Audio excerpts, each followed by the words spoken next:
o registro. Então, boa noite, sejam muito bem-vindos, bem-vindas e bem-vindos a mais uma sessão de apresentação de trabalhos. Essa é uma sessão híbrida do Seminário de Estudos do Lazer com o Congresso Brasileiro e Internacional de Atividades de Aventura.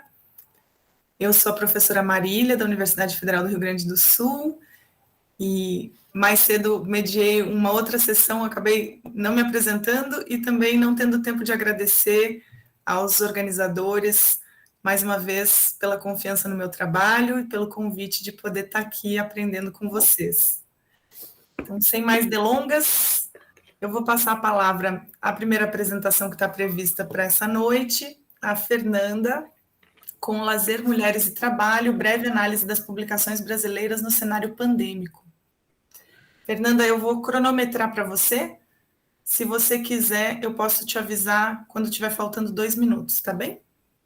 Ok, pode ser. Então, assim que você projetar o seu slide, eu solto o cronômetro.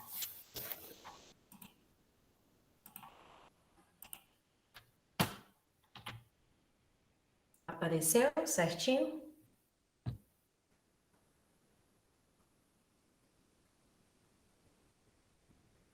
Não estou conseguindo ver vocês, mas acho que foi, né? Sim, apareceu. Desculpa, eu esqueci que quando a gente projeta, a gente para de ver as câmeras. Certo. Então, pessoal, primeiramente, boa noite. Eu sou a Fernanda e hoje estou com o meu trabalho que tem como título Lazer, Mulheres e Trabalho, breve análise das publicações brasileiras no cenário pandêmico. Atualmente estou no programa de mestrado do Programa de Pós-Graduação Interdisciplinar em Estudos do Lazer pelo UFMG. Então, para começarmos, o ano de 2020 ele trouxe um grande marco na história da nossa humanidade, né? Com a pandemia decretada no dia 11 de março de 2020 pela Organização Mundial de Saúde, OMS.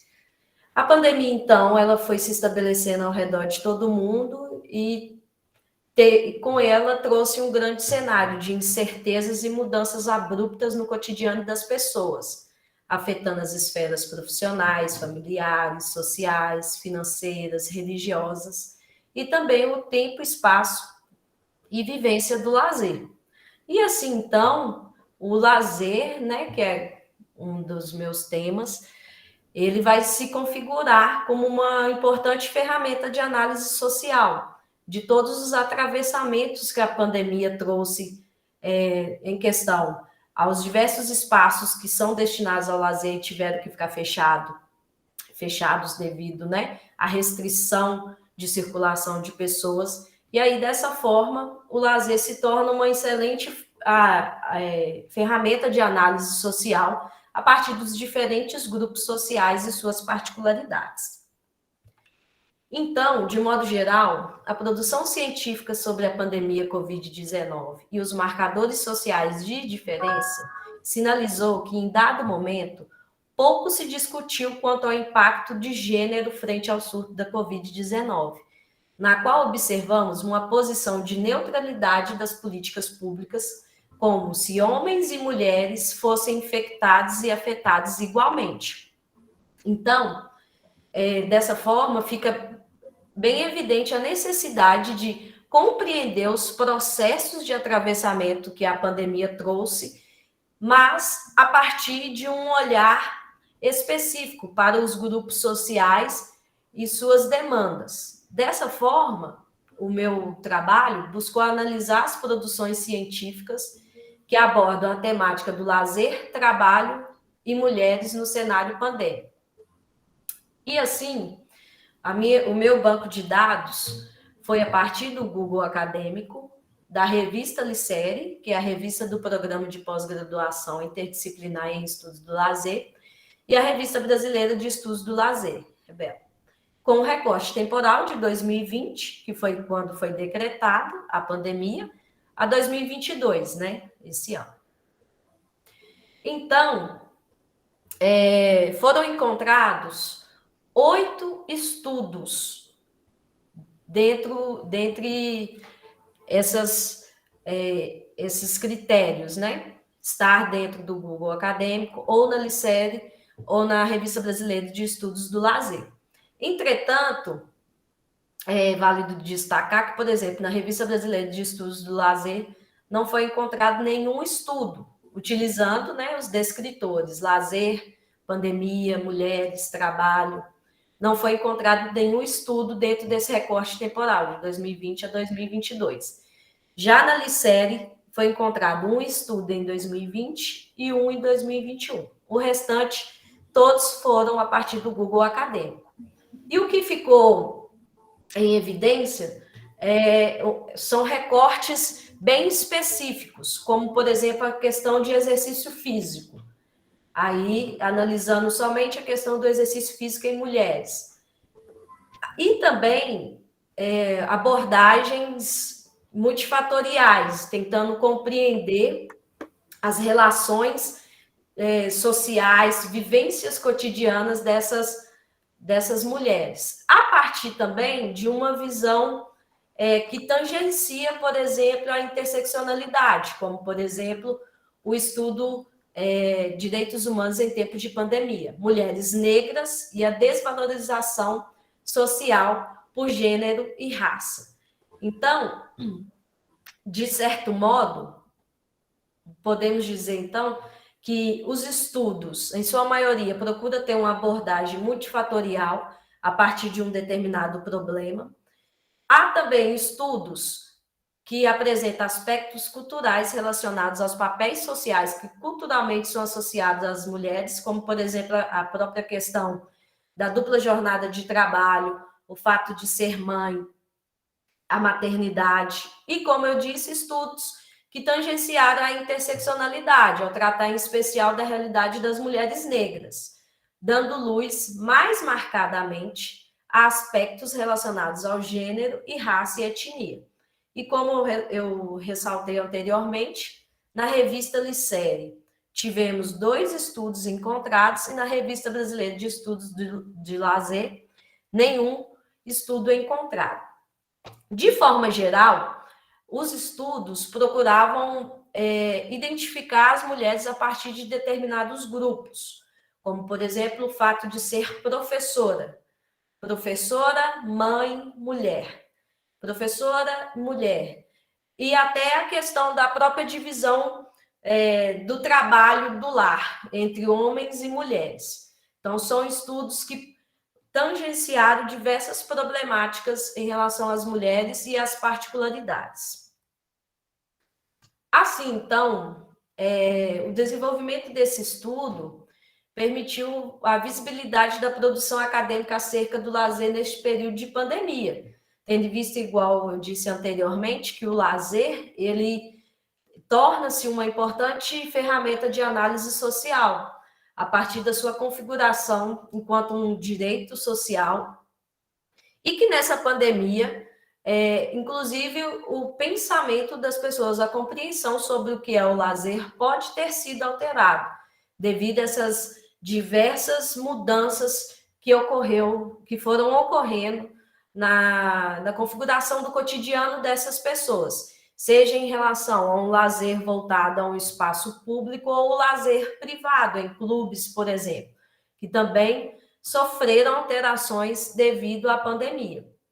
E assim, os estudos nesta área têm avançado, e tendo como cenário o contexto pandêmico, tem-se variadas possibilidades de exploração a partir também de diversos grupos sociais e suas particularidades, tendo em vista o atravessamento de diversos marcadores sociais de diferença em consonância com a pandemia, potencializando desigualdades históricas na sociedade, em especial as mulheres. E dentro dessas, mulheres negras, por exemplo, mulheres com deficiência, que necessitam de uma maior visibilidade quanto aos seus direitos básicos e que ainda necessitam de um maior investimento acadêmico em relação ao lazer e à interseccionalidade com esses grupos sociais. Aqui são as referências que eu utilizei no slide. Já deixo aqui o meu muito obrigado e o meu e-mail. Muito obrigada. Obrigada, Fernanda. Nem precisei avisar quando faltaram 2 minutos, você deixou 2 minutos de crédito para o debate. Obrigada. Falando em debate, pessoal, a gente acabou não conversando sobre como pode ser o melhor formato para o debate dessa sessão. Nós temos 4 trabalhos, né? Vocês fiquem à vontade para se inscrever aqui no chat, se quiserem abrir câmera e microfone, são muito bem-vindos. Para aqueles que não puderem, podem já colocar sua pergunta digitada no chat mesmo, que eu posso ler para os apresentadores. Vocês acham que fica melhor se a gente fizer 2 apresentações, uma sessão de debates e depois outras 2 e mais uma sessão de debates? Ou as perguntas depois de cada apresentação, ou as perguntas depois de todas as apresentações? Vamos fazer uma votação.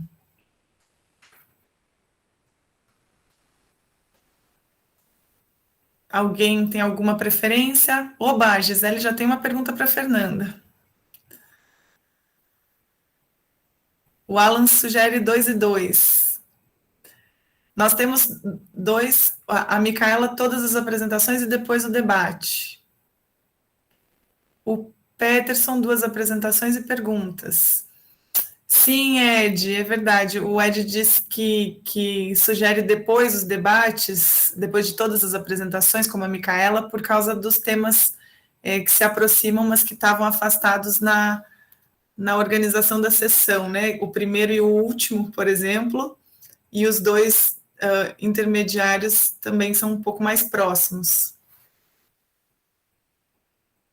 Então, o que vocês acham? Pode ser assim? Todas as apresentações e todas as perguntas no final? Também aprovo essa modalidade, 4 apresentações e o restante do debate no final. Então, tá bem. Então, já vou passar a palavra à segunda apresentação, que vai ser da Bruna, aspectos metodológicos do projeto de extensão Sem Fronteiras, atividades corporais para adultos maduros e idosos. Isso. Bruna, você apresenta seus coautores, por favor. Tá. Vou primeiro apresentar a tela aqui, então. Tá aparecendo para vocês? Sim. Então tá bom. Então vamos lá. Boa noite a todos e a todas. Hoje eu vou apresentar sobre os aspectos metodológicos do Projeto Sem Fronteiras, atividades corporais para adultos maduros e idosos, da Universidade Federal do Paraná. Eu me chamo Bruna e sou autora desse trabalho juntamente com as professoras Rosicler Vendruscolo e Micaela Camargo. Então, eu vou começar fazendo uma breve contextualização sobre o que é o Projeto Sem Fronteiras, carinhosamente chamado de PSF. Então, o projeto ele teve o início no ano de 1999, ali na UFPR, e ele é caracterizado como um programa de atividades corporais e também socioculturais, de caráter social e educacional, voltado para o público a partir de 50 anos. Os objetivos junto aos acadêmicos é auxiliar na formação profissional, né, oportunizando a prática da docência, bem como a troca de conhecimentos e experiências intra- e também intergeracionais. A gente tem também os objetivos em relação à comunidade, sendo que procuramos sempre oportunizar um processo educativo voltado para a realização pessoal desse público, né? Então, autonomia, qualidade de vida e, além disso, também uma melhora nas capacidades físicas desses participantes. Em relação à metodologia do Projeto Sem Fronteiras, ela está apoiada no princípio da educação permanente. Então, que aborda que a educação ela deveria buscar a totalidade do ser, ocorrer ao longo de toda a vida e significar para todos os diferentes elementos da sociedade. Então, é nesse contexto que o projeto incentiva e prepara o indivíduo para a participação em atividades físicas e socioculturais, visando, né, como havia mencionado, a autonomia e também a independência física e psicossocial. Até porque a gente precisa considerar que o indivíduo, como ele é um ser biopsicossocial, ele necessita de cuidados que vão além do físico, né? Então, no projeto, a gente realiza diversos tipos de atividades. E essas atividades, elas são norteadas por valências. Então, em relação às valências físicas, nós temos a força, a agilidade, o equilíbrio, a flexibilidade e a resistência aeróbica. Já as atividades socioculturais, nós temos as atividades voltadas à socialização e as que trabalham a capacidade cognitiva. Aqui nos slides estão listadas algumas atividades que são trabalhadas, como gincanas, encontros sistemáticos e também trabalhos manuais. Então, a gente realiza reuniões mensais que servem para organizar e sistematizar o planejamento do mês, em que são direcionadas as valências que serão trabalhadas em determinados dias e os acadêmicos que serão responsáveis por cada aula. E essas aulas, elas seguem um plano metodológico, que são planejados e também ministrados pelos acadêmicos com a supervisão e auxílio das professoras coordenadoras e a vice-coordenadora. E esse é um ponto muito positivo que o projeto nos oferece, porque a gente tem autonomia para as tomadas de decisões, o que nos proporciona autoconfiança para assumir esse controle. E essas habilidades e comportamentos são muito importantes para a nossa trajetória, tanto profissional, né, quanto pessoal. Bom, o projeto ele abrange 2 turmas, uma que contempla o período da manhã, das 9h15 às 10h15, e outra às 14 horas às 15 horas, e ambas acontecem nas terças e quintas-feiras.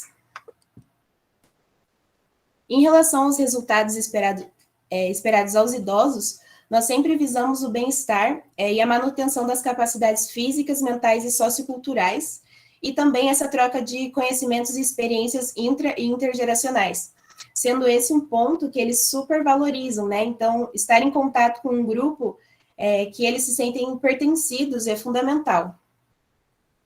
E, para nós acadêmicos, nós temos a oportunidade de iniciar a docência durante a graduação, o que se torna extremamente enriquecedor, porque esses conhecimentos e habilidades ganhas nesse processo são imensuráveis. E, além disso, esse espaço nos oferece também a iniciação à pesquisa acadêmica e a participação em eventos e congressos. E isso nos proporciona muitas trocas de experiências e conhecimentos com os variados públicos, então, tanto da nossa faixa etária, quanto também com a terceira idade. E estar em contato com eles, com os idosos e esses adultos maduros, é aprender sempre. Porque no projeto a gente leva muito esse valor do trabalho em grupo, de que o ensino é uma via de mão dupla mesmo. Eu não tinha passado o slide. Aqui os resultados que eu havia mencionado dos acadêmicos, né? E, por fim, constatamos a satisfação do público-alvo em relação ao andamento do projeto. Através de relatos espontâneos, de mensagens no WhatsApp, que a gente tem um grupo com eles, é perceptível que estamos obtendo êxito nos nossos objetivos com eles. O que é uma alegria para nós, né? Pois amor pelo que a gente faz é o que não falta, e estar com eles faz com que a gente se esforce cada vez mais para vê-los bem e para que as nossas aulas os deixem o mais à vontade possível, para que ali seja um ambiente acolhedor e para que eles possam extravasar, né, e saírem cheios de alegria depois das nossas aulas. E também o projeto vem atendendo aos seus objetivos ao contemplar as ações na tríade, né, de ensino, pesquisa e extensão, e no sentido também de promover um profissional de educação física mais capacitado mesmo para trabalhar com esse grupo populacional. Porque, infelizmente, há uma lacuna na nossa grade curricular em relação ao envelhecimento. E o projeto nos ensina todos os dias sobre essa temática tão necessária. Ainda mais que, por dados, né, do IBGE, eles nos mostram que há um aumento gradativo e bastante significativo de idosos daqui a alguns anos.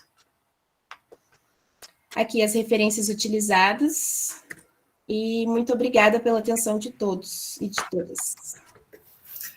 Obrigada, Bruna. Ai, gente, quanta gente comportada. Quando eu crescer, eu quero ser igual a vocês, assim, com o controle do tempo da minha apresentação. Então, eu vou passar a palavra à terceira apresentação. Monitoria acadêmica no ensino remoto, conteúdos e possibilidades a partir das intervenções da educação física no lazer, o professor Alan.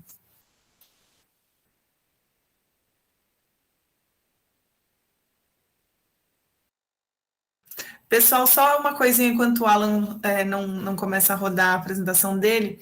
A Gisele já deixou a pergunta dela para a Fernanda, e a Fernanda respondeu no chat, mas podem esperar para responder no final, porque o chat, se eu não me engano, ele não fica gravado, então as pessoas que vão assistir de maneira assíncrona não vão conseguir ler. Então eu vou, né, quem não puder abrir o microfone, eu vou ler pela pessoa para ficar registrado aqui no vídeo, e aí vocês já podem responder com o microfone de vocês também, tá bom? Desculpa, Alan, pode ir? Nada, que isso.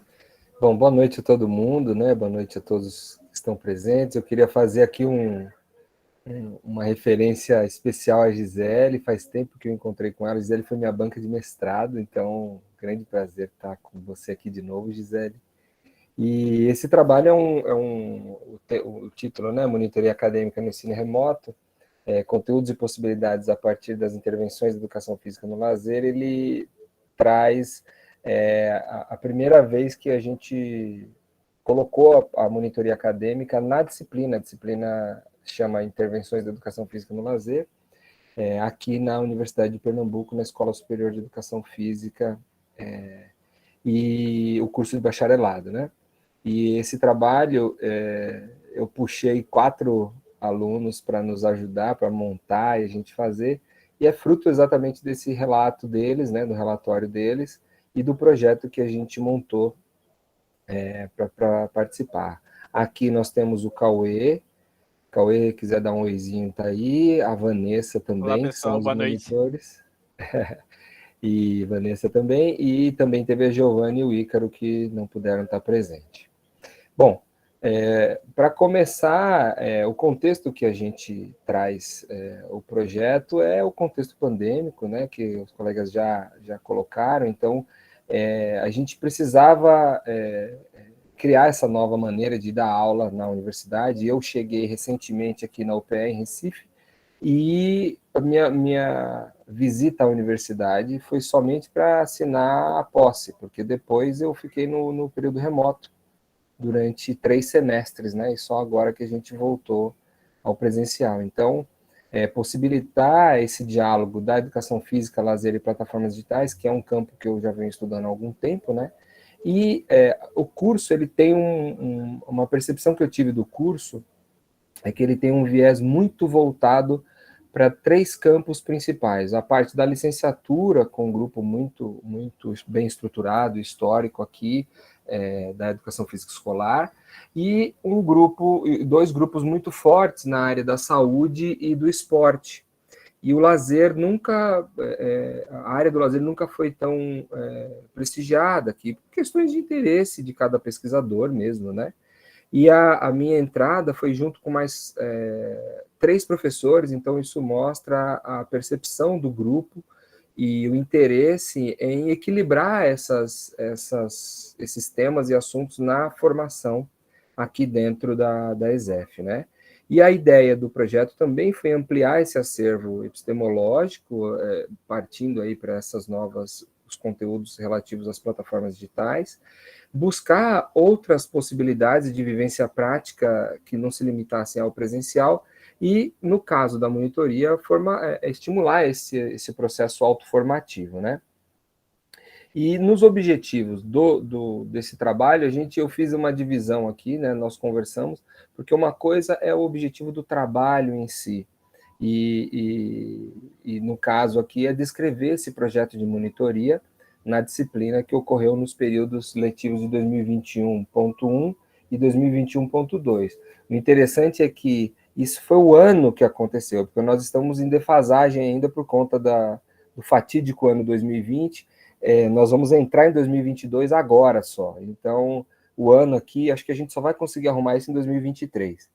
E o objetivo do projeto, que foi no intuito de possibilitar essa formação, né, essa vivência teórico-prática da docência para os monitores. E antes de falar assim, a respeito da metodologia que a gente utilizou, é importante destacar que esse projeto foi elaborado, eu que elaborei, né, enquanto professor orientador, mas no edital do programa de monitoria do programa de fortalecimento acadêmico, e nós fizemos um recorte desses 2 semestres, que a gente conseguiu contemplar 4 monitores tiveram interesse, e um deles sendo bolsista desse projeto, né? E aí, dentro das possibilidades que a gente teve, relatando um pouco já diretamente o projeto, a gente buscou que eu procuro sempre, né, procurei sempre tratar os monitores como professores, né? Então, essa possibilidade interacionista que a gente buscou foi o tempo todo e trazer dentro dessa nova realidade que a gente vivia na pandemia, o uso de diversas plataformas. Então, as atividades foram expositivas, interativas, colaborativas, leitura de texto, trabalho coletivo, trouxemos convidados, né? Eu vou relatar um exemplo de uma dessas atividades, né? E atividades práticas também. Um tema que a gente colocou, e por isso que o trabalho fala de conteúdos, né? Nós trabalhamos com os conteúdos culturais do lazer, porque o entendimento dos conceitos básicos do lazer, eles ficavam meio perdidos. Como eu disse, o curso ele tem um foco muito mais voltado para a área da saúde, então a Bruna comentou, né, que tem uma defasagem aí na formação dos conhecimentos sobre idosos. Aqui, pelo contrário, a gente tem uma defasagem na área do lazer, né? Então, aqui são alguns trabalhos que eles produziram, né, com os conteúdos culturais do lazer, sendo elaborados por meio de vídeos, de podcast, de montagens, que eram possíveis dentro do período pandêmico, né? E esse exemplo que eu queria dar para vocês, de uma das atividades que a gente fez um programa de TV, como se fosse um talk show, e trouxemos, esse aí ele é o palhaço, o Chico Palhaço, né? O palhaço Catarino, ele foi o host, né? O apresentador desse programa. Nós tivemos uma banda que se apresentou ao vivo, que foi a King Rock Shorts. Quem tiver interesse, depois eu ponho o link. E todas essas pessoas que estão aqui, eles são pessoas da área da educação física, ou do turismo, ou do lazer, que trabalham com isso e trouxeram, de uma maneira desse talk show, fizeram, por exemplo, o tratamento do conteúdo de gestão e planejamento do lazer, né? Gestão e planejamento de atividades do lazer. Então, só para ilustrar um pouquinho de uma dessas atividades que a gente fez, né? Os meus queridos monitores, fiquem à vontade, se quiser comentar, podem me interromper aí enquanto a gente tem tempo. Dos resultados que a gente encontrou desse relato, eu acho que é importante destacar, e aqui eu coloquei a revisão no plano de ensino que os monitores fizeram. Então, vocês podem ver aqui que esse aqui foi a Vanessa e a Giovana que fizeram. Então, elas deram a sua voz ao conteúdo, né? Então, esses conteúdos que a gente preparou, eles foram revistos por eles, a gente atualizou essa maneira, né, de tratar esses conteúdos, porque muitos desses temas, e aí eu coloquei alguns aqui, né, que foram tratados, os monitores trouxeram as suas angústias, né? Olha, professor, eu senti falta disso, não foi trabalhado. Então, é uma defasagem que o professor, na hora que montou, e no caso eu, né, na hora que montou o conteúdo, faltou. Então, a gente pôde atualizar isso, né? E além desse resultado prático ali durante o período de monitoria, esse relatório como esboço, né? Por exemplo, aqui a gente está colocando em prova, né? Eu falei para eles a importância da gente publicizar o que a gente faz para que a gente ouça os pares e consiga melhorar isso, né? Então, esse relato que nós estamos fazendo aqui pretende-se, sim, transformar numa pesquisa no futuro breve aí. E como 2 minutos, tá? Tá. Como considerações finais, eu acho que é importante a gente destacar a introdução dessa monitoria acadêmica na disciplina. Então, nenhum aluno comentou comigo que tinha essa monitoria na disciplina. Eu procurei, junto com os monitores, dar essa importância do lazer na vida das pessoas e nos próprios estudantes, né? o entendimento deles era um entendimento muito superficial, muitos deles não conheciam, não sabiam que os conceitos básicos, né, de lazer, dos conteúdos culturais, enfim, toda a possibilidade que a gente tem de atuar na área do lazer como uma área que é transversal, né? Além disso, também possibilitar aos monitores viver esse processo de planejamento, desenvolvimento, avaliação, né? Como é que é dar aula, né? Eles tiveram total autonomia em todas as aulas, inclusive aulas que eles ministraram, ou a aula inteira ou parte, né? E possibilitar que eles reflitam sobre a sua atuação no sentido de propor alternativas, né? Ou seja, no campo do empreendedorismo, ou pensando nessas demandas que a pandemia trouxe e que a gente nem sabe ainda, muitas delas, que vão precisar ser atendidas. Então, eu costumava dizer para eles que a minha formação nunca foi previsto isso. Então, eles estão sendo preparados para enfrentar desafios que a gente nem sabe ainda que vem pela frente, né? E aí, encerro esse relato agradecendo a todos, deixo os nossos contatos aqui e fico à disposição para a gente conversar um pouquinho e ouvir a opinião de vocês também. Obrigada, Alan. E agora, nossa última apresentação dessa sessão, Esporte de Aventura e Mulheres, percepção das mulheres sobre a inserção em modalidades pouco usuais. Só um minutinho.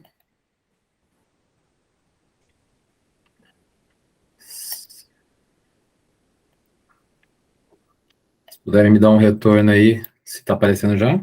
Tá sim. Beleza, então. Bom, boa noite a todos. Meu nome é Fábio Lichespina. Eu vou estar aqui apresentando um trabalho que foi realizado pela Beatriz Varoni, tá? É o trabalho de conclusão de curso dela, que foi orientado por mim.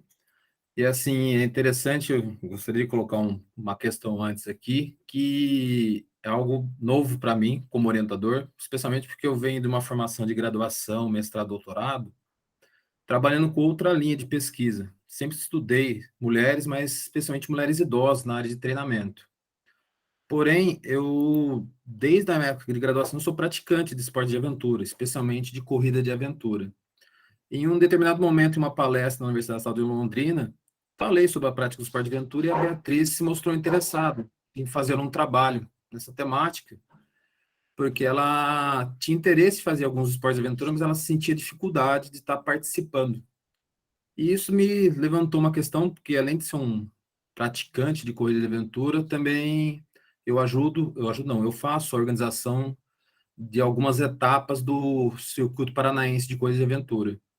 Especialmente na questão de que, realmente, quando ela levantou essa questão para mim da mulher inserida no esporte de aventura, eu comecei a dar um olhar que, realmente, a inserção da mulher em algumas práticas do esporte de aventura são extremamente dificultosas. E eu levei para o lado da modalidade que eu pratico, que uma das grandes dificuldades, que especialmente na corrida de aventura nós temos, é na formação das equipes. Para quem não sei se todos conhecem a corrida de aventura, é um esporte que você faz em quartetos, que é a categoria mais clássica da modalidade. E há necessidade que todo quarteto seja um quarteto de característica mista, tenha que ter tanto homens como mulheres. E é uma certa dificuldade de formar essas equipes. Então, conversando com a Beatriz, eu fiz uma proposta para ela.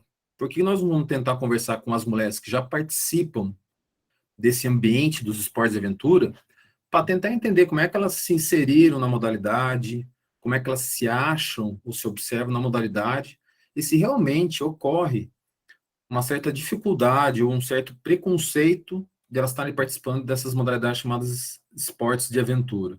Especialmente pelo fato, tem uma leitura que eu classifico como extremamente errônea, achar que por serem esportes que podem trazer algum risco, a mulher pode não se dar bem nessas modalidades.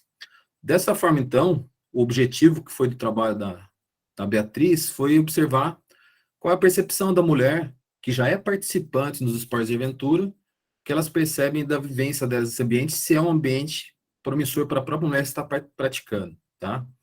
Para tentar desenvolver esse trabalho, então, o que foi realizado? Como nós estávamos num momento um pouco mais difícil, no momento da coleta da Beatriz, que foi o comecinho quase da pandemia do Covid, nós aplicamos um questionário via Google Forms.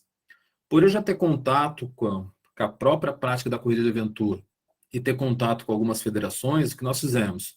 Nós distribuímos esse formulário do Google Forms para as federações estaduais, para a confederação, seja da corrida de aventura e de outras modalidades, como, por exemplo, a de ciclismo ou a de escalada, como exemplos. E também entramos em contato com grupos de Instagram e Facebook, ou até de WhatsApp, onde há prática de alguma modalidade voltada ao ambiente de aventura. Esse questionário, então, foi enviado para esses locais, seja Facebook, Instagram, e nós, do período de 15 de dezembro de 2020 até dia 31 de março de 2021, nós tivemos resposta de 175 mulheres que responderam o questionário. Esse questionário era um questionário composto por 17 questões, tanto abertas como fechadas, sendo que alguma dessas questões também havia a possibilidade de elas preencherem mais do que uma resposta. O que abordava necessariamente esse questionário? Eram questões simples, como, por exemplo, qual era a modalidade que elas praticavam, como elas conheceram esporte, há quanto tempo praticavam, condições socioeconômicas, estruturação de família, até também se elas possuíam alguma dificuldade para estar inserido ou não na modalidade, e até se já pensaram em desistir do esporte simplesmente por serem mulheres, tá? Feito esse levantamento, esses dados foram todos tabulados e foi aplicado um pacote estatístico, SPSS, para fazer uma análise de dados mais simplista, que foi através simplesmente de frequência e porcentagem, sem nenhum tratamento estatístico mais apurado. Bom, como resposta que nós observamos? Primeiro, com relação às modalidades. Observou-se que das 175 mulheres que responderam que são praticantes de esporte de aventura, boa parte delas são praticantes ou de trekking, ou de mountain bike, ou de trail run. Tá bom que aqui é interessante já levantar uma questão, que como foi enviado esse questionário para federações e confederação de algumas modalidades esportivas de aventura, o trekking, como o rapel, ou até como o boia cross, eles não possuem federações, tá? Só para lembrar. Porém, quando a gente pensa em uma modalidade, que é a própria corrida de aventura, são práticas que estão inseridas na própria corrida de aventura. Então, elas não possuem suas federações, mas são práticas que estão inseridas na modalidade. Então, por isso que houve esse tipo de resposta. Porque, provavelmente, as mulheres que responderam são praticantes de corrida de aventura também, desse contexto.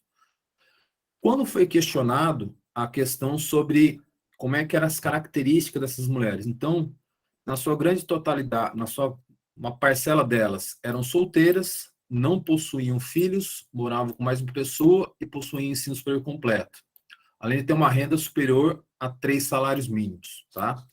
Com relação à prática, possuíam em média 8 anos de prática do esporte, sendo que esse início deu-se mais ou menos próximo aos 28 anos de idade.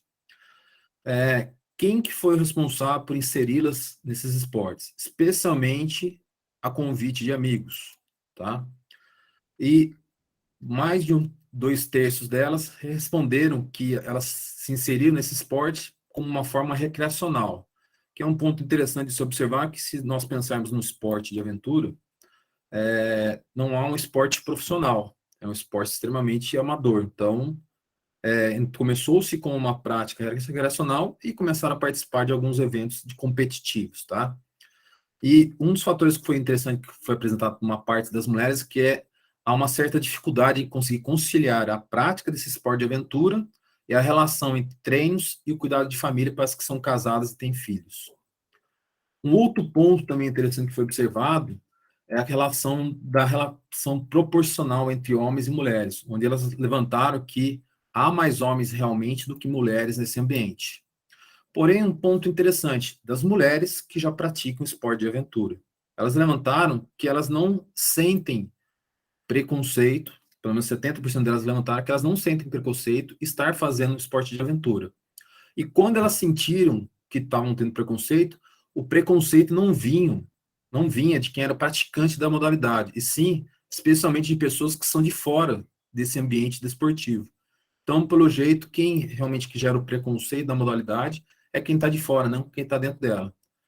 Um ponto também interessante, que a grande totalidade delas assumiram que esporte de aventura é local também para mulheres, sim. Elas podem sim participar, tá? Com relação aos motivos de desistência, um fator levantado é que elas se assumiam-se não ser tão boas para estar praticando a modalidade que elas estão inseridas, tá?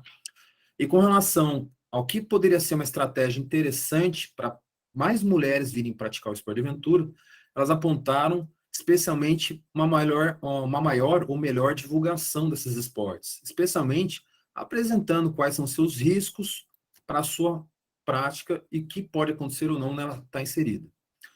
Bom, dessa forma, então, pode-se concluir que o perfil da mulher praticante de esporte de aventura são solteiras, não possuem filhos, possuem ensino superior, e essa inserção no esporte de aventura deu-se por amigos. E que a participação delas, o que elas observam do preconceito, não veio de quem já está inserido no esporte, e sim de pessoas que estão fora do esporte, que são preconceituosas com a relação da participação delas nessas modalidades. Eu gostaria aqui de fechar, agradecer especialmente o Instituto Adventure Brasil, que ajudou muito nesse contato com as federações, e também a X-Race Adventure, que ajudou também nesse contato com as federações, confederações e grupos e clubes de práticas esportivas de aventura. E fecho aqui minha apresentação. Obrigado pela atenção de todos. Obrigada, Fábio. Eu ia te avisar que faltavam uns minutinhos, mas aí você já puxou a despedida e nem precisei. Legal. Então, agora a gente tem o grande desafio, que é fazer o debate num tempo curtinho, né? A sessão estava prevista para terminar às 8 horas, mas eu conferi aqui com o Lucas, não tem nenhuma outra atividade acadêmica posterior a essa no presencial, certo? Vocês Não, podem... na verdade é só um encontro mais... A confraternização, né? Exato, isso, esqueci o nome. Tá bem, então acho que a gente pode se permitir passar um pouquinho para poder fazer o debate com mais calma. O que vocês acham? Pode ser? Podemos? Então, a gente já recebeu aqui algumas perguntas pelo chat, eu vou fazer as perguntas por ordem, mas é interessante notar que nessa sessão híbrida a gente consegue encontrar conexões, né? Duas pesquisas sobre mulheres e 2 pesquisas sobre intervenções acadêmicas e 2 pesquisas sobre o momento do período remoto devido à pandemia. Então, tem essas coincidências para a gente conseguir criar os links entre os conteúdos e fomentar essas reflexões. Bom, mais uma vez, quem quiser, né, se inscrever, escreva seu nome ali no chat, ou já escreva sua pergunta, caso não possa abrir o microfone, ou use o botão da mãozinha, né, de levantar a mão. Eu vi que o Ed levantou agora, mas a Gleice Kelly tinha levantado antes, e depois a mão dela baixou. Gleice, você ainda quer perguntar? Ou você tinha levantado sem querer?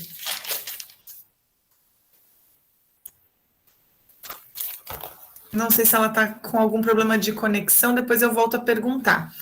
Eu vou partir das perguntas da Gisele, então, que foram as primeiras a aparecer. Mais uma vez, queria agradecer a Gisele Schwartz por ter idealizado esse evento para a gente e dizer da satisfação que é poder tê-la nesse debate, né, com perguntas que sempre são tão generosas, e do quanto ela foi importante na minha formação, né, também trazendo aconselhamentos e perguntas que qualificaram os meus trabalhos ao longo dos anos.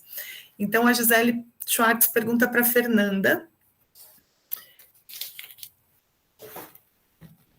o que motivou a pesquisar essa interface lazer-mulheres, especificamente no contexto da pandemia? A Fernanda já tinha respondido aqui por escrito, mas eu vou pedir para ela repetir a pergunta com o microfone aberto para ficar registrado no vídeo. Certo.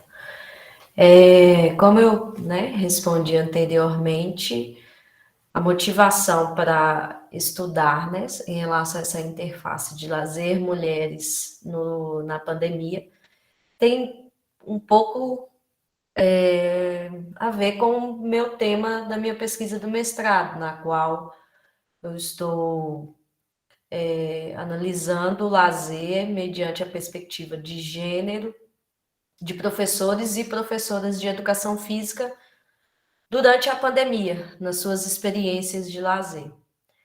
E a partir também do meu próprio lugar, enquanto mulher, professora, teve toda a questão da alteração do meu trabalho para o ensino remoto, né?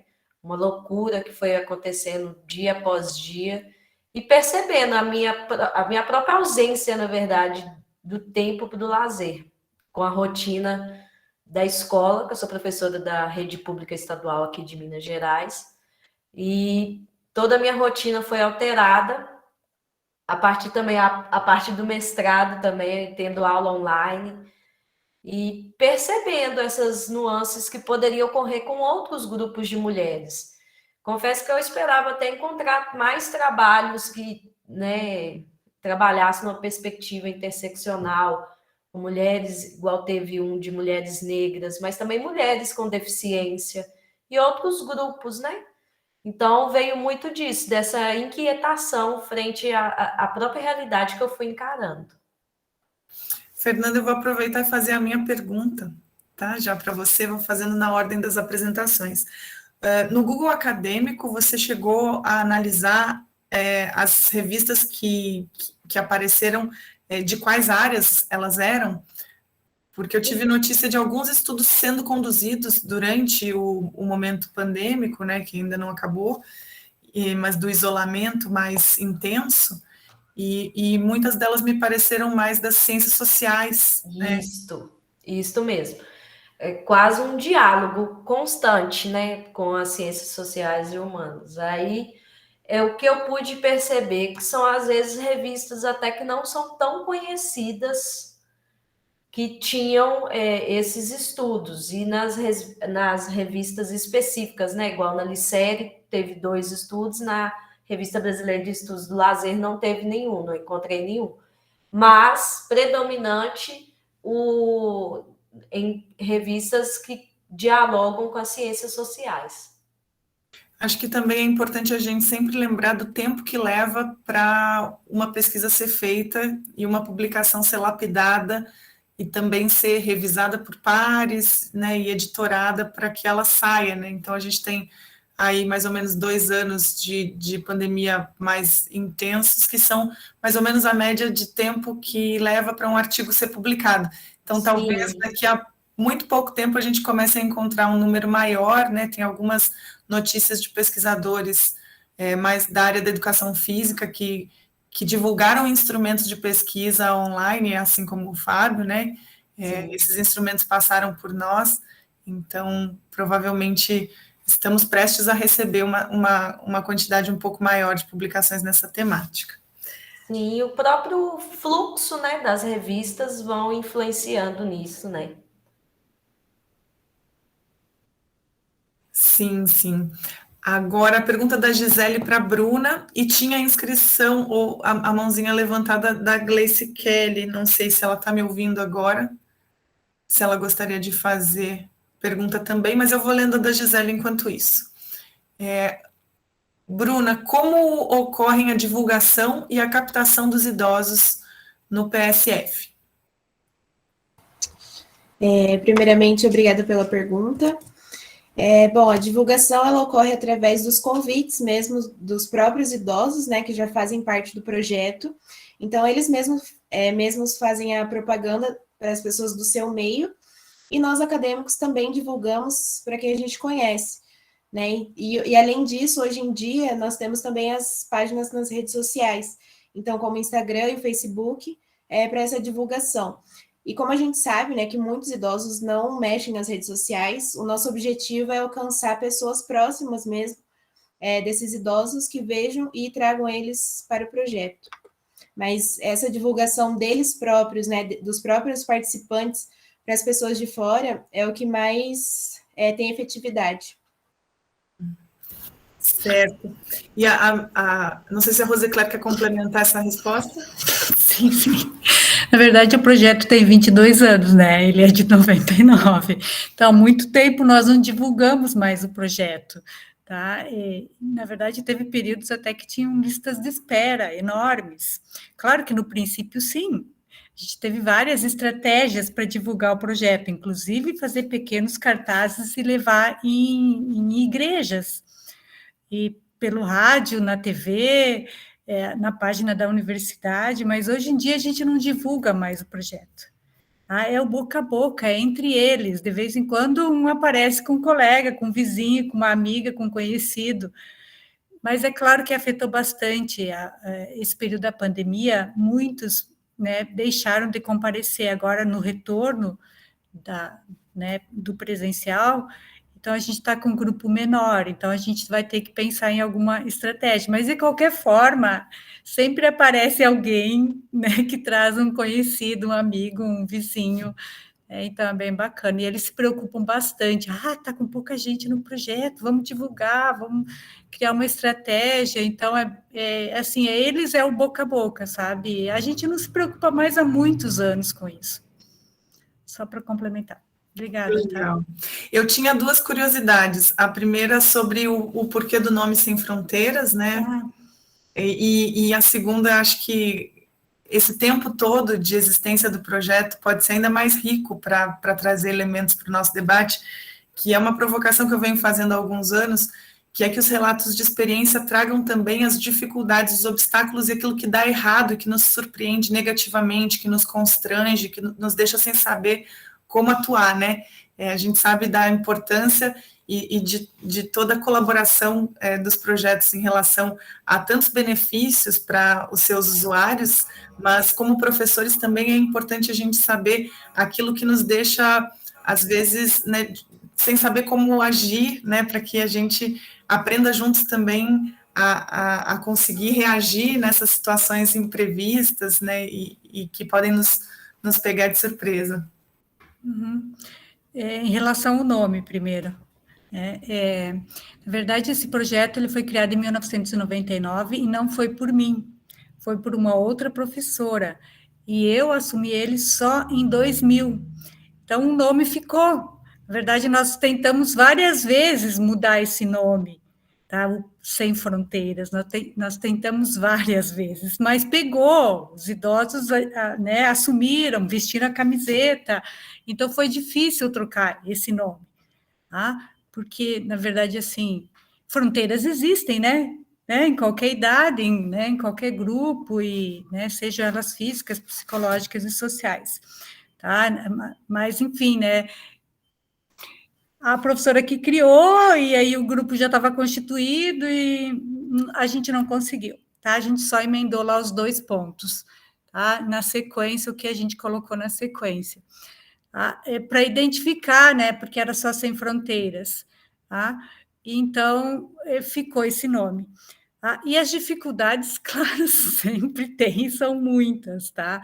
E acho que uma das principais, assim, é como capacitar o grupo de acadêmicos. A Bruna está ali, e a Bruna é uma menina que, né, começou no projeto já no primeiro ano, e acho que o projeto é para isso, para que eles tenham essa vivência, e é para ter essa rotatividade, porque quem está com eles o dia todo, eu coordeno o projeto, mas quem está com eles o dia todo são os acadêmicos, tá? E eles são os protagonistas. Então, há 20 anos, a gente teve gerações de acadêmicos, tá? E alguns que já se formaram e já montaram seus próprios negócios com idosos, outros seguiram fazer o mestrado e doutorado, mas, assim, essa dificuldade e essa rotatividade dos acadêmicos, tá? E está sempre tendo que capacitar esse grupo, e é todo ano, toda hora, todo tempo. Agora a gente está com uma turma da tarde de acadêmicos, todos novos, e tem que estar o tempo todo junto, e as dificuldades que eles enfrentam, né, se pôr na frente da turma e sentir o que é ser professor e assumir essa responsabilidade, assim, é bem difícil. Agora, junto com os idosos, assim, claro que teve já, assim, coisas que aconteceram, mas que não foram nada graves, assim, de lesões, de problemas, mas, assim, quanto a eles estão abertos, eles estão disponíveis a ajudar, eles entendem que é um projeto de formação, então, assim, não tenho o que reclamar, eles são alegria, né? A Bruna está ali, ela diz o quanto ela gosta de estar com eles são alegria, inspiração nossa, então, sim, quanto a eles não tem problemas, mas é mais em relação à formação acadêmica, que é o dia a dia, né? É isso. E as dificuldades, claro que nada disso a gente não gosta de falar muito, mas às vezes não tem bolsa, tem que começar o projeto sempre no início do ano e as bolsas só vêm em junho, mas assim, a gente vai se virando com o que dá, mas isso são dificuldades, né, que estão além da formação e da experiência com os idosos, e de proporcionar algo, né, e dessa troca com eles. Sim, é importante a gente trocar, né, porque às vezes a gente pensa que a maior dificuldade está acontecendo com a gente, e só quando os colegas dividem aqui a gente percebe que não somos os únicos e pode aprender junto com estratégias criadas por colegas que têm mais experiência ou que encontraram, né, uma proposta ligeiramente diferente, mas que conseguiram adaptar. Obrigada. Agora a pergunta da Gisele para o Alan. Já há dados de avaliação dos participantes sobre as dificuldades e desafios futuros? Acho que a Gisele também teve a mesma, né, intenção que a minha pergunta formulada para Bruna, Roseclaire e Micaela, e que eu ia fazer para você também.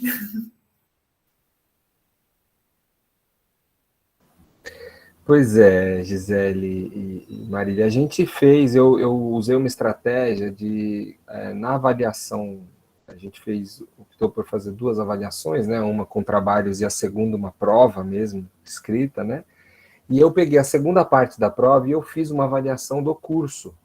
Então a gente tem perguntas a respeito do que como eles se sentiram, uma síntese, né, uma palavra, como vocês se sentiram em relação ao curso, eles terem uma possibilidade de responder de uma maneira mais completa, como achou as aulas, como é que avaliou os debates, as atividades e tal. Então, esse material não foi analisado. Nós temos, acho que 4 semestres de dados que não foram avaliados, né? Então, pode ser que apareça alguma coisa lá, mas eu confesso para vocês que a gente não esmiuçou esses dados. Aí eu já vou aproveitar aqui publicamente e fazer a provocação de novo, né? Para o Cauê, para a Vané, para todo mundo, falar, ó, tá aí o material, tá para a gente produzir, né? E se eles quiserem também comentar alguma coisa da dificuldade ou desafio que eles vão encontrar pela frente, fiquem à vontade também. Eu acho que deve ter alguma coisa, mas eu confesso que a gente não esmiuçou esse material ainda. Eu e o Alan nos encontramos nesse processo, né? Eu vindo para a URGS, ele indo para a UP, e chegamos junto com a pandemia nos novos destinos, né? Exato. A minha disciplina de educação ambiental e sustentabilidade, por exemplo, aqui aconteceu todos os semestres remotamente também, né? Não tive nenhuma experiência com ela presencial ainda, está começando essa semana aqui em Porto Alegre. Então, acho que também é importante dizer que a gente, às vezes, também esmorece, né, Alan? E a gente também fica sem saber muito bem o que fazer e quais seriam os melhores caminhos a seguir e dá uma enfraquecida nas ideias, mas eu acho que são esses momentos aqui, como esse tipo de congresso, né, tão acolhedor, com gente tão amigável que quer sempre enriquecer a área que nos fortalece, e assim a gente vai se escorando para também conseguir implementar o que é do nossa obrigação, né? Um complemento só, Marília, eu tive já um semestre presencial e foi nítido, assim, o Cauê foi monitor dessa disciplina, desse semestre, né? Foi nítido a dificuldade dos estudantes fazerem um trabalho que não fosse no formato, eu brinco, né, no formato da cartolina e apresentação. Eu falei, gente, é prático, nós estamos aqui, saiu da tela, como é que... Né? E infelizmente, os estudantes não perceberem as potencialidades das mídias, das plataformas, e usado da maneira funcional, né? Aquela maneira funcional. Então, vem aí eu puxando a brasa para minha sardinha de novo, nessa necessidade de trabalhar e desenvolver as competências digitais. O Cauê perguntou aí, quer falar, Cauê? Qual foi a dificuldade? Comenta aí. Não, só para deixar registrado, né, que, como o senhor falou, esse período foi um pouco... Teve o início, se não me engano, foram 2 semanas que foi por EAD e depois a gente voltou presencialmente lá na faculdade, que sobre esses trabalhos, às vezes, falta, como é que eu posso dizer, uma uma criatividade de todo mundo, sabe? É bem direcionado o tipo de trabalho que a galera faz, tudinho. Então, falta um pouquinho sair da mesmice e tentar entrar em algum outro tipo de coisa, alguma coisa diferente, porque às vezes sai bem. A gente fez uma atividade que era para os meninos, eles fazerem uma atividade lá, uma atividade prática. E teve um grupo determinado que fez um passeio, uma história fictícia, em um passeio em toda a faculdade, com uma história fictícia, tudinho. E foi uma coisa bem diferente, que me marcou bastante, porque estava todo mundo seguindo um mesmo modelo, e quando chegou nesse determinado grupo, que foi para uma direção totalmente diferente, foi a melhor apresentação que teve. Então, mostra um pouco que a criatividade dos alunos, não só eu, como todos os outros da faculdade no geral, direciona para um bom caminho, às vezes, né? E a gente vai ter que reaprender agora, né? A gente teve que se adaptar ao digital e remoto, e agora a gente vai ter que se readaptar ao presencial. Acho que a própria gestão do tempo vai ser um desafio, né? Reaprender a ir para a aula, estar na aula naquele horário, não contar com a gravação assíncrona, né? Acho que a gente ainda vai enfrentar uns 2 semestres de readaptação.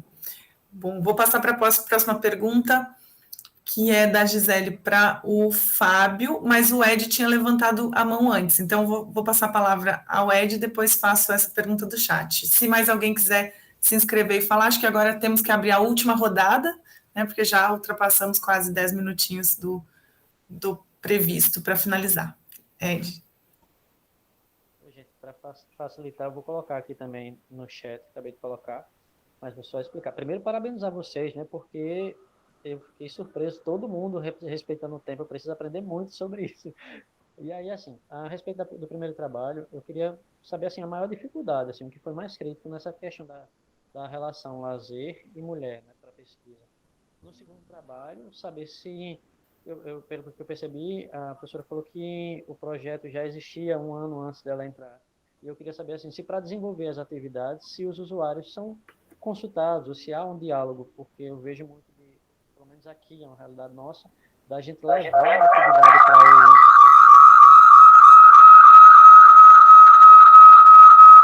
o... Acho que deu uma microfonia aí. Foi. Aí, ó, a respeito do segundo, assim, para saber se a gente percebe muito daqui, a gente levar uma atividade física ou uma atividade que seja para as unidades de saúde. E boa parte das vezes a adesão é um pouco menor, quando a gente podia aproveitar um pouco da cultura local, tentar entender um pouco daquilo para levar. Aí eu queria saber se havia uma investigação prévia a respeito disso, das necessidades dos usuários. Aí, no terceiro trabalho, eu vi como surpresa a questão da baixa apropriação do conteúdo do lazer, que foi falado. Mas eu não fiquei sem entender se era sobre se os professores de educação física, os profissionais de educação física, não se apropriavam tanto do conteúdo, ou se era quem realiza, as outras profissões que realizam, que trabalham no lazer, mas não se aprofundam muito no lazer mais ativo, por exemplo. E do último trabalho, eu vi que foi falado muito a questão do preconceito, mas eu queria saber se, por exemplo, a gente vê muito no relato das mulheres a questão do medo ao sair de casa, a preocupação com a atitude do homem, né? E como ela está dentro de um meio, vamos colocar assim, uma predominância masculina, né? Se há essa sensação, se apareceu na pesquisa, essa sensação do medo, se ela é aflorada, né? Se, como, por exemplo, foi falado que boa parte das mulheres são solteiras ou mais independentes, mas também foi falado de algumas que a família fica em casa. Se há uma pressão, por exemplo, dos maridos a respeito disso e tal. Eu vou fazer o seguinte, como o Ed fez uma pergunta para cada um e todos os outros já responderam, eu vou fazer a pergunta da Gisele para o Fábio também, aí a gente começa pelo Fábio, respondendo as duas, a da Gisele e do Ed para ele, e volta, pode ser? Então, a Gisele tinha perguntado ao Fábio que estratégias vocês podem utilizar para ampliar a equidade e a visibilidade das mulheres na aventura. Bom, professora Gisele, agradeço a pergunta. Olha, uma estratégia que, pelo menos aqui em Londrina, nós temos adotado é criar, por exemplo, para poder ter uma melhor inserção da mulher nessas práticas, no caso do meu exemplo, que é a Corrida de Aventura, nós temos feito os chamados Camp Training, que é dias de treinamento nesses ambientes para prática de aventura. Então, nós pegamos um final de semana, pegamos uma região mais simples, mais sossegada para fazer essas práticas. E aí tem sido interessante, nós já fizemos 3 desses camp training e veio muita mulher participar. Por sinal, nós abrimos a inscrição para todo mundo, tá? 80% das inscrições era feito por mulheres, porque especialmente por ser feito mais próximo da área urbana, se sentiam mais seguras, tal, e também porque as que ia ser mais bem, e a gente ia estar monitorando essas atividades. Diferente, por exemplo, quando elas estão participando da parte competitiva da modalidade, tá? Com relação à pergunta do Ed, a questão do medo nós não abordamos no questionário, tá? O que nós abordamos mais foi a questão de saber se elas havia essa questão do próprio preconceito ou não. Havia uma pergunta onde as mulheres tinham a questão de elas poderem responder, escrevendo o que elas sentiam. E isso foi um ponto interessante que você acabou colocando na tua própria fala. Uma parte dos relatos, que eu acabei não apresentando, é que elas tinham a insegurança que elas tinham era de saírem para treinar sozinhas, tá? Então elas preferiam sempre sair treinando em grupo, fosse grupo com homens ou fosse grupo com mulheres, mas teria que sair treinando. Que por sinal, não conheço a região de todos aqui, eu cito aqui o exemplo da região onde eu estou, isso tem observado com certa frequência. Os grupos de prática de esporte de aventura, seja de corrida em trilha, seja de mountain bike, tem cada vez mais grupos grandes de mulheres participando. Tá? Grupos simplesmente só de mulheres. Então, é uma estratégia que eu acho que elas uma estratégia que tem sido criada para isso. Interessante, Fábio. Eu venho pesquisando gênero também, desde a iniciação científica, como eu comentei em outras sessões. Fiz um debate sobre as mulheres no surf, as mulheres no rafting, e fiz uma pesquisa de campo com corrida de aventura que acabou não sendo publicada. Ela foi parte de um outro tipo de introdução ao campo, que foram observações que eu fiz na Adventure Sports Fair. Então, isso entrou compilado nos anais da Reunião Brasileira de Antropologia. Mas, por ter feito aquela observação de uma corrida de aventura de longa duração, que estava no circuito mundial, pontuando para o ranking mundial, eu li um pouquinho sobre a corrida de aventura. E aí eu queria te fazer também uma pergunta que se você percebe que esse grande número de mulheres dizendo que não sente preconceito na sua participação tem a ver com o fato de que essa modalidade é mista e de que há dificuldade das equipes em encontrarem mulheres para compô-las, né, e até uma certa disputa de mulheres corredoras de aventura por equipes diferentes. Então, a percepção nessa modalidade pode ser muito alterada em relação a outras modalidades por causa dessa característica da regra exigir que a equipe seja mista ou tenha uma pessoa, no mínimo, de sexo diferente dos demais. E aí me lembrei também que eu estive com a professora Gisele Schwartz na banca da Fabiana Duarte, lá da UFJF, que fez um mestrado sobre a Atena, que foi uma equipe composta majoritariamente por mulheres. Quando a prova era mista, elas eram 3 mulheres com um homem, e quando a prova não exigia isso, apenas mulheres, e que chegaram aos pódios, né, mesmo sendo só as mulheres correndo, e que traz, né, esses elementos da peculiaridade dessa modalidade, que é uma modalidade multitécnicas e também multigêneros, né? Não, sim, Marília, essa questão de realmente, por estar em regra, desculpa o meu jargão, tá, pessoal? As mulheres são disputadas a tapas nas equipes, em virtude da dificuldade de ter uma mulher participando de uma equipe. Só que, assim, pelo menos eu falo aqui pelo norte do Paraná, tá? Não posso generalizar pelas outras regiões que têm essa prática. É interessante que aqui tem começado a aumentar gradativamente o número de mulheres nas equipes. Tanto é que um bom exemplo, na primeira etapa do Paranaense aqui, todas as equipes de quartetos eram 2 homens e 2 mulheres, sendo que antes era no máximo uma mulher que teria. Então, está começando a ter uma crescente. Ainda eu acho pouco, tá? Eu acho que teria que ter mais. Eu, por exemplo, defendo muito uma categoria só feminina também, da corrida de aventura, que eu acho que seria uma disputa muito interessante de observar. Mas uma coisa que temos que trabalhar mais sobre essa questão ainda.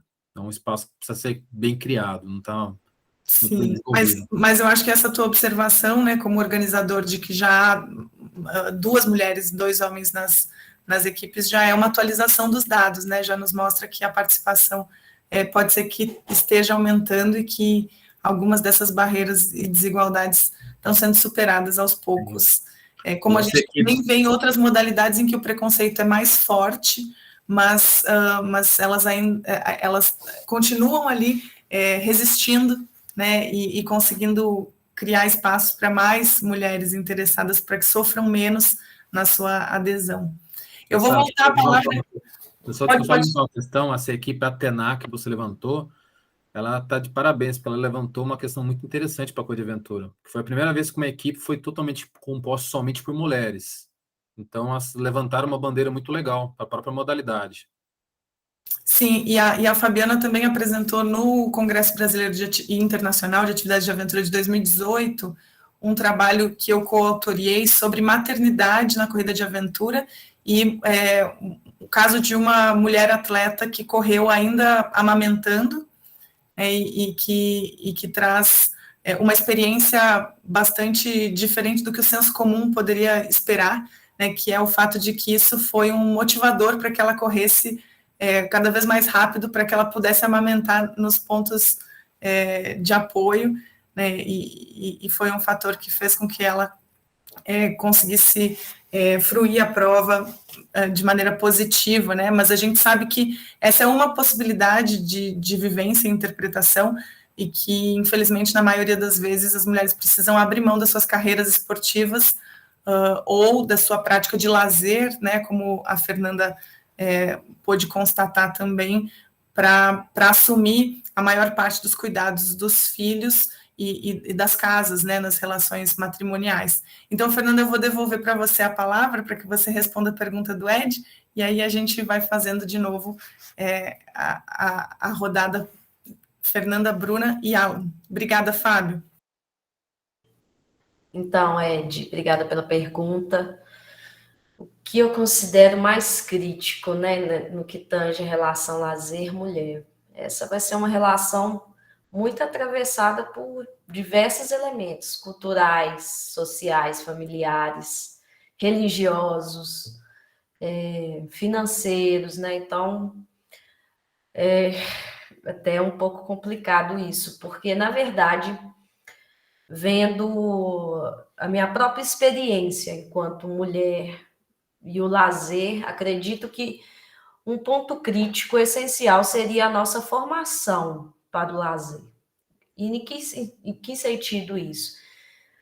As nossas experiências ali ainda enquanto crianças, adolescentes e posteriormente adultas, porque a gente já nasce com um presente certo, que é uma boneca.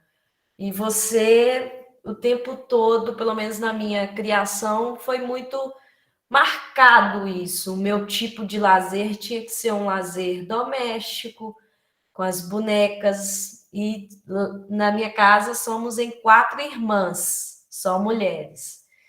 Então, outras atividades, como o simples fato de brincar na rua, era algo que não fazia parte da minha rotina. O brincar tinha a ver com varrer a casa escutando música. E isso vai limitando o seu repertório de atividades do lazer, as suas experiências.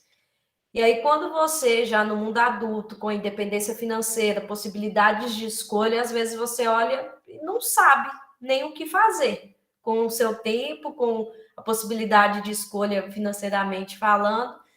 Então, acredito que um ponto crucial seria a nossa formação. Essa educação para o lazer, onde a gente teria que romper com estereótipos, né, culturalmente ligados à mulher, que praticamente o menino nasce para a rua, para as atividades de velocidade, agilidade. A mulher tem, né, a boneca, a casinha. E dentro de casa, pelo menos isso eu vejo na minha criação, e às vezes eu vejo isso ainda sendo reproduzido quando eu vejo meus alunos na escola, às vezes, relatando algumas situações. Então, acredito que para essa relação lazer e mulher mudar a ponto de podermos dizer que o tempo do lazer ele também é da mulher, acho que teria que pensar lá desde a criancinha, nessa formação, nessa possibilidade de ampliar o repertório, para que a gente possa identificar as possibilidades de lazer, né? Acredito que seja isso. Agora me lembrei também de um trabalho que eu fui convidada pela professora Sara Souto-Maior para analisar os dados, né, de uma pesquisa estatística sobre o lazer de mulheres, e esse sim é um trabalho interseccional, né, Fernanda? A gente fez um recorte sobre regiões do país, classes sociais e raça ou cor, né, e ainda encontra, infelizmente, né, embora a gente venha percebendo esses avanços, a gente ainda encontra esse cenário, e se a gente encontra esse cenário para quaisquer lazeres, imagina então os de aventura, né? Mas vamos lá, Bruna. Eu peço até desculpas que meu computador deu uma pequena travada quando o Ed fez a pergunta. Será que vocês poderiam repetir, por gentileza? A pergunta que ele fez. Ele deixou aqui escrito também no chat, eu vou ler para você. Houve investigação prévia das atividades a serem aplicadas em conformidade com a necessidade dos usuários?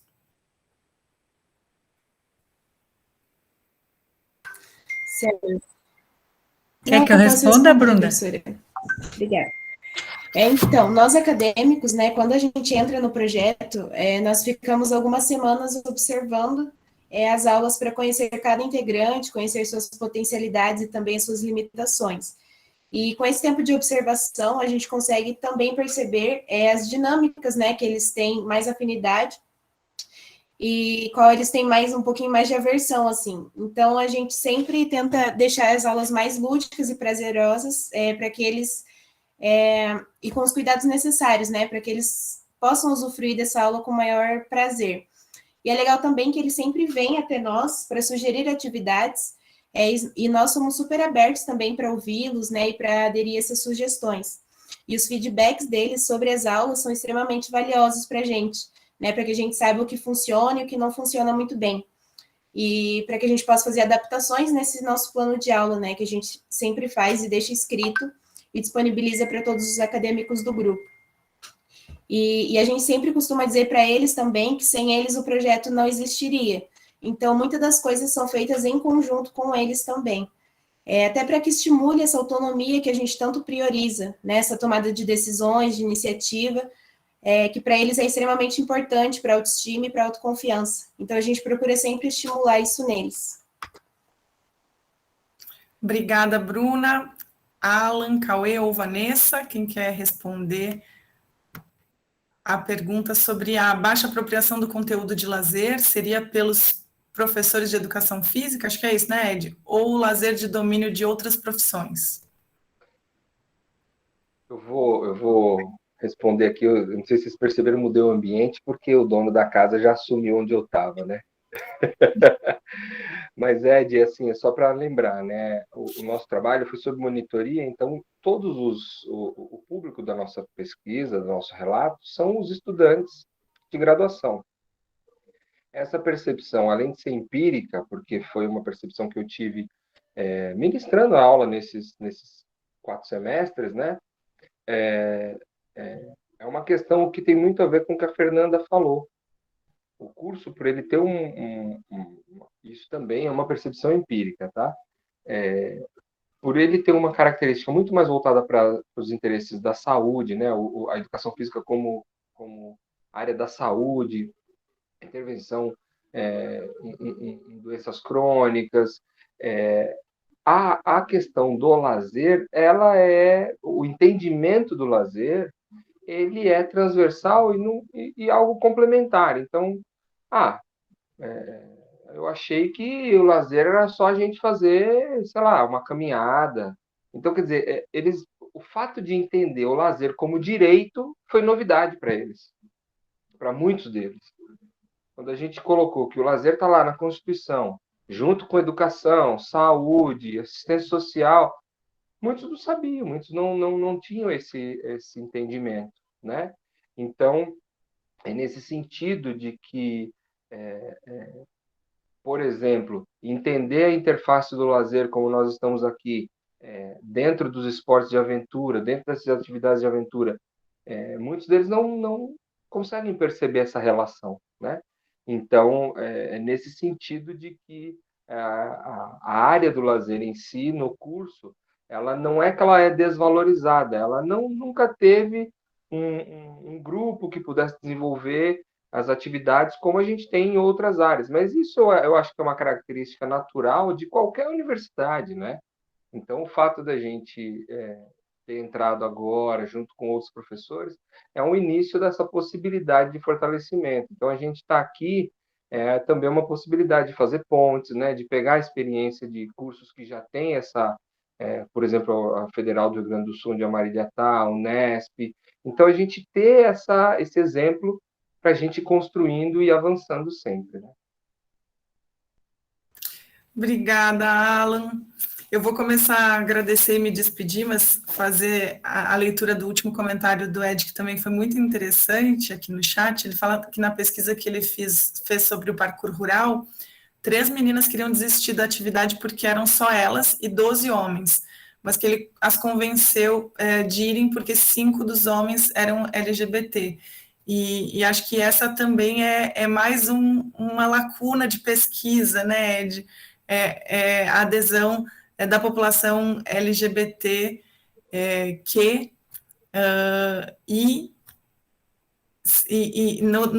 nos esportes de aventura, né? Acho que a pesquisa interseccional ela já tem avançado bastante nos estudos do lazer, mas ainda na aventura fica esse compromisso que a gente precisa assumir, né, e aumentar a quantidade de pesquisas que se debrucem sobre mais esse desdobramento e desafio de inclusão. Então, muito obrigada a todos, todas e todes. Foi um prazer estar com vocês aqui em mais um evento, e a gente continua amanhã interagindo na programação virtual. Temos atividades de manhã e à tarde. Então, boa noite, Gisele. Queria depois conversar com você sobre aquela proposta que você me fez na sessão anterior, hein? Depois eu vou chamar você no privado. Boa noite.